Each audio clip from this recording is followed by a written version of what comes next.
اسمها قصور القلب ولا قصور في ضعف عضله القلب، ولا المسمى بتاعها ايه بالظبط؟ هو كلمه قصور بتستخدم اكتر في الشريان التاجي.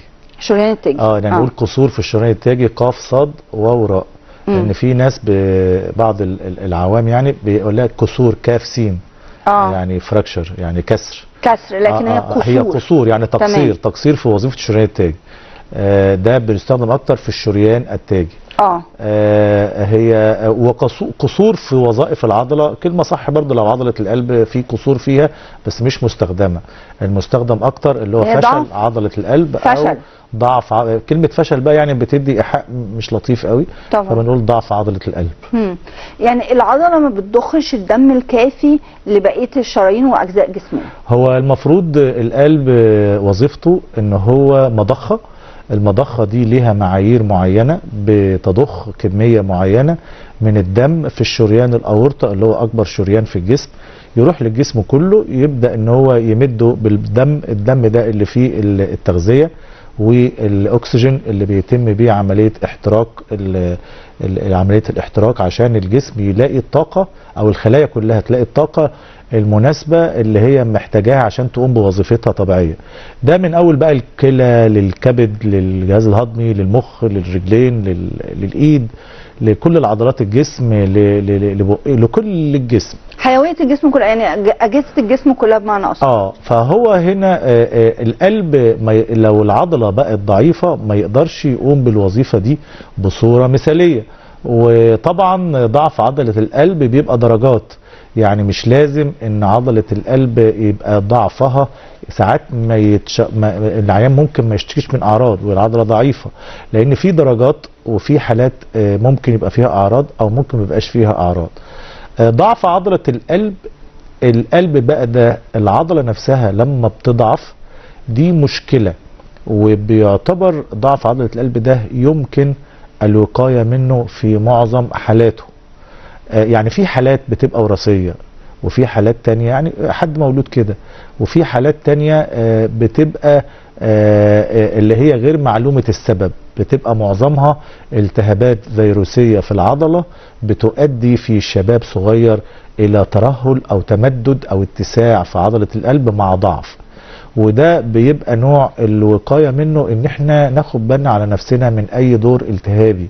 الدور الالتهاب ده بيبقى زي الانفلونزا، يعني الانفلونزا دي زي ما ممكن تيجي التهاب في الشعب الهوية او التهاب في الرئة، ممكن يجي التهاب في عضلة القلب اسمها مايوكاردايتس، والالتهاب ده ممكن يخف تماما زي اي دور التهابي، وممكن يسيب اثر بضعف عضلة قلب. ده نوع تاني اسمه ضعف عضلة القلب عند التضخمي عند الرياضيين.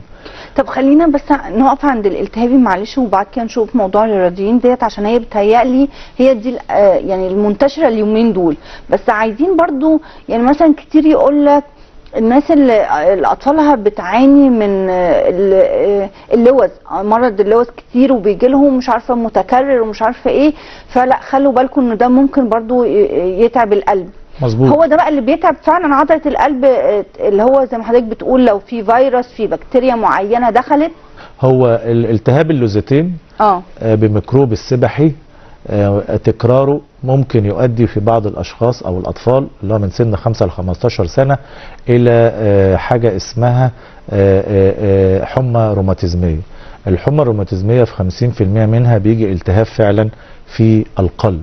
القلب فيه 3 طبقات، طبقة اللي هي الخارجية اللي هي الغشاء الطاموري، وطبقة اللي هي العضلة، وطبقة تانية اللي هي الداخلية فيها الصمامات وكده.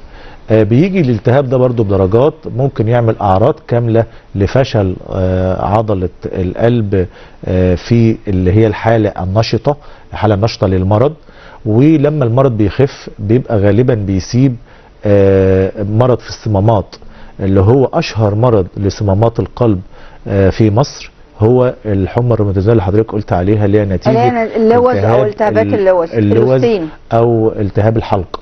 تكراره. وعشان كده برضو بنوعي الساده المشاهدين ان هم ياخدوا بالهم ان الالتهابات دي ناخد بالنا منها، نحافظ على الحياه الصحيه، التهويه الجيده، التغذيه الجيده. ان لو اتكرر عليه اكتر من 3-4 مرات اللوز في السنه يبدا يستشير الدكتور، يبدا يروح لدكتور انف واذن. ممكن نشيل اللوزتين دول عشان ما يتكررش الالتهاب. بيبقى ليها معايير معينه. ممكن في بعض الاحيان ان احنا مثلا في الكرة او كده بندي البنسلين طويل المفعول كوقاية عشان ما يحصلش اللي هو الالتهاب المتكرر اللي ممكن يؤدي تاني للحمى الروماتيزميه. وساعات بناخده وقايه اوليه، يعني مش لازم يجي حمى روماتيزميه ما استناهاش، لا مجرد تكرار اللوزتين الالتهاب انا بدي طويل المفعول. بس ده مش ده بيبقى عشان اقضي على المرض، يعني ده في ظل الحملات اللي يعني هو فيه فعلا في مصر ان هو يعني مرض الحمى الروماتيزميه ده مرض منتشر اكتر في الدول الناميه. الدول المتقدمه تقريبا ما عادش فيها حمى روماتيزميه. مصر بقت على الطريق ان هي ما يبقاش فيها حمى روماتيزميه، يعني مصر ما عادش فيها شلل الاطفال. مصر مثلا في طريقها الانتهاء تماما من اللي هو التهاب الفيروس سي بالظبط. وكذلك الحمى الروماتيزميه، بس لسه ما وصلناش للصفر.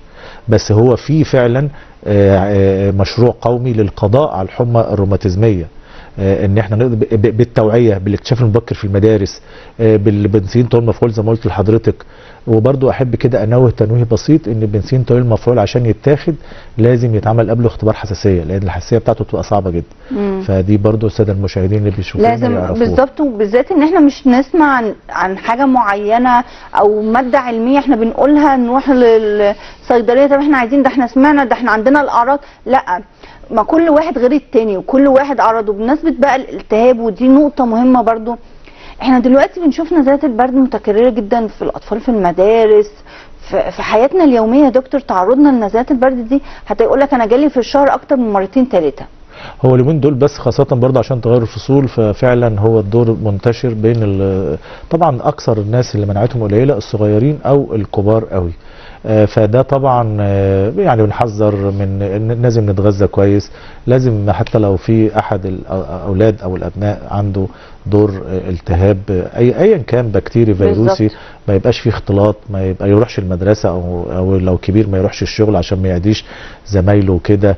ان هو يبدا سوائل كتير وفيتامين سي اللي في البرتقال واليوسفي والليمون وفي الجوافه ان هو يبقى في ادواته الخاصه بيه اللي هو الفوطه بتاعته ما يبقاش عشان ما يعديش زمايله وكده. دي اسمها الثقافه الصحيه العامه.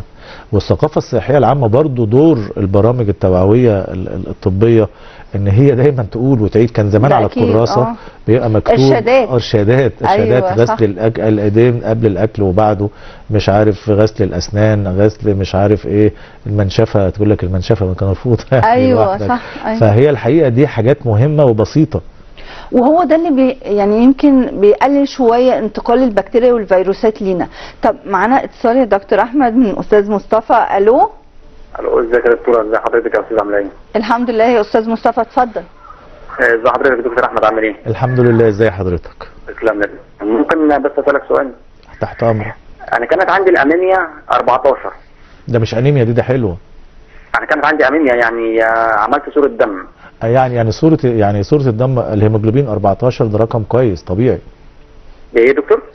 رقم 14 في الهيموجلوبين ده رقم كويس، ما عندكش انيميا. قالت لي رحت انا خدت علاج ستك عشان تتظبط، خدت لمده 20 يوم. ايوه. خدت يعني برشام وكده تمام، بس ستك عايز يعني اعمل تحليل تاني اشوف الانيميا اتظبطت ولا لا. يعني هو قالت لي الانيميا عندك 14. هو حضرتك يا فندم بس لو الرقم 14 انت ممكن حضرتك تكون مثلا لو الرقم 14 ده مفيش انيميا، لو هو رقم تاني قول لي، يعني ممكن يكون الرقم مش 14 هيموجلوبين يعني. ممكن الهيموجلوبين بعد ما اخدت الادويه، ما يكونش قبل ما انت تاخد الادويه، صح؟ لا بس انا عملت، كان عندي حساسيه وكده يا دكتور. عملت صوره دم، قالت لي لا ده انت عندك الانيميا 14 الدكتوره هناك، يعني دكتوره الجلديه. المهم عملت ايه بعد كده؟ بعد كده ما عملتش تحليل ثاني. ممكن يعني اطمن على نفسي يا دكتور اعمل تحليل ثاني صوره دم ولا رايك ايه يا دكتور؟ انا قلت اسال حضرتك. هو حضرتك شكوتك ايه؟ يعني الانيميا. شكوتك ايه يا فندم؟ ايه بتشكي من ايه؟ بتشكي من صداع، بتشكي من ضربات قلب، بتشكي من نهجان، بتشكي من يعني قلبي بيدق يعني جامد كده. وعملت بس صورة دم فقط؟ صورة دم بس اللي عملتها. عندك ضغط، عندك سكر؟ لا الضغط كويس، السكر ده بس ضربات القلب جامد. ضربات، هي ممكن الانيميا تعمل ضربات قلب جامده، بس هو الهيموجلوبين 14 ده كده حلوه ما فيش فيها انيميا، فممكن تمام. يكون ضربات قلبك من حاجه تانية. ضربات القلب دي ليها بقى 1000 سبب. ممكن يكون عندك غده درقيه، ممكن يكون متضايق، ممكن يكون من التدخين، ممكن يكون من القهوه، ممكن يكون من صمام، ممكن يكون في شريان. انا بشرب كوبايتين شاي في اليوم يا دكتور بس. ماشي. ما بشربش قهوة. برافو عليك يا استاذ مصطفى والله. الاول يا استاذ مصطفى تكشف. انت بتشكي من ضربات قلب، يبقى تكشف عند دكتور قلب. دكتور القلب بيبقى عنده زي كده ايه قاعده في دماغه اسباب ضربات القلب. انا كنت بشرب، معلش يا دكتور يا احمد انا اسف يعني بقطعك، كنت بشرب 3 كوبايات شاي في اليوم، لقيت ايه نفسي في الاملاح وكده في بطني وكده، جبت كوبايتين بس في اليوم. تقول ايه؟ عندك املاح وعندك ايه؟ املاح بس علي كيف في الشاي، بشرب كوبايتين بس في اليوم. هي دي دكتورة بطنة وقلب ولا دكتورة ايه يا استاذ مصطفى اللي حضرتك رحت لها؟ لا انا رحت البلديه قالت لي روح للدكتور مسالك عشان يصفي لك الاملاح دي. تمام. عندك اي سؤال تاني يا استاذ مصطفى؟ لا شكرا ليك يا فندم. شكرا لاتصالك. دكتور عندك اي سؤال؟ لا هو يعني هو ممكن يكشف عن دكتور قلب احسن، بلاش دكتور جلديه ولا دكتور مسالك طالما هو بيشتكي من ضربات قلب سريعه. بالظبط، فالاحسن